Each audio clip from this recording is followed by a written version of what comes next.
ஜியாரா மடனி எட்ஃபினாஸ் உதவி திட்டத்தின் வழி பீமாய் தங்து எனும் தொலைக்காட்சி நாடகம் மூலம் மலேசிய மக்கள் மத்தியில் மிகவும் பிரபலமான நடிகர் சத்யாவுக்கும் உதவித்தொகை வழங்கப்பட்டது. அண்மையில் பக்கவாத நோயால் பாதிக்கப்பட்டிருக்கும் தமக்கு வழங்கப்பட்ட இந்த உதவித்தொகை மருத்துவ செலவை ஈடுகட்ட உதவும் என்று 60 வயதுடைய சத்யா தெரிவித்தார். ரொம்ப நன்றி, ரொம்ப சந்தோஷம். ஏன்னா நம்மளை யாருமே வரமாட்டாங்க.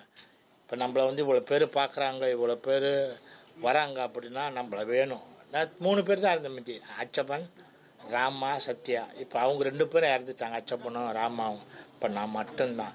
இப்போ எனக்காக ஒரு துறை வர்றது பெரிய விஷயம். அதுக்காக ரொம்ப சந்தோஷம், ரொம்ப சந்தோஷம்.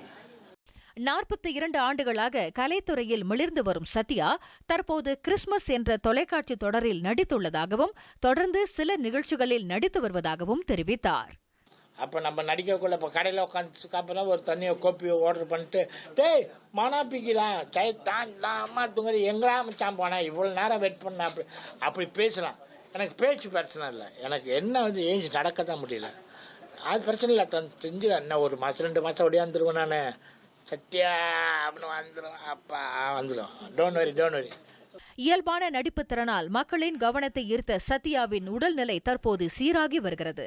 அதனால் தன்னால் இயன்றவரை கலைத்துறையில் தொடர்ந்து செயலாற்ற விரும்புவதாக சத்யா கூறினார்.